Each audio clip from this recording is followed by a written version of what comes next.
Terrence Johnson here with FridayNightGlory.com here at the Baylor White and Scott Sports Therapy Center. We just finished up a camp here with Margin Hooks, the man, the myth, the legend. He does it all. 1999, he was the first team all-conference. In 2000, he was the offensive MVP, so he knows what he's talking about when it comes to wide receiver skills. How good was this camp for you getting in a lot of young bucks today? I've seen a lot of new faces. Oh, man, it was great, man. I love having the young kids here, man, seeing the young youth talent. I'm blessed to have some of the guys that have come through my program. They're older, they're doing well, and these young guys look up to them. And you can see about their work ethic because they're next in line. And I've seen about the pass work that you put on some guys, not to mention, but they do take in heed to what you say and they do perfect it. I like what I see. You was a geometry major, so that explains it all. You know how to get open. You know how to get out here in the field and play on the gridiron and make these boys miss. That's the reason why you are an all-time leading receiver holder in BYU history. Tell us a little bit about that upcoming and what drove you to want to do this more for the kids. Man, that upcoming is like a humble, I never thought the things I've accomplished I would have been able to do it. I just saw things that I wanted to accomplish within the team concept. And I was blessed to have great coaches I played for in high school and in college.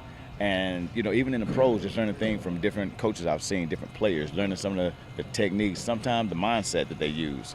And it's been great to pass it on to young guys. And my philosophy is I just teach them things I wish I knew at a young age.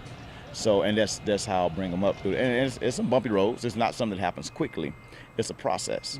But in that process, you're constantly building them, you hugging them, not necessarily turn them down, building their confidence, not just in football, but just in life in general.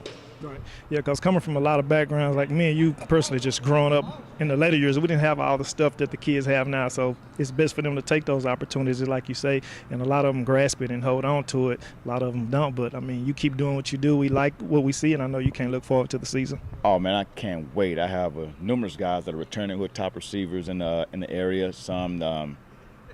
Some young guys who are going to step in and jump on the recruiting scene this year. So I'm very anxious, Sometimes it's like out the old, but I'm always got that eye kind of looking at the college guys, seeing how they're doing, still talking to them, not necessarily training, but just talking to them in general, understanding what they're going through, things they may see, how they may feel. But then also looking back at the high school kids, making sure they're on point with their grades, got a great attitude with the coaches, things like that.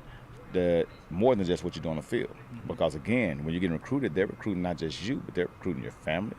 They're recruiting your lifestyle. So all that goes in with it.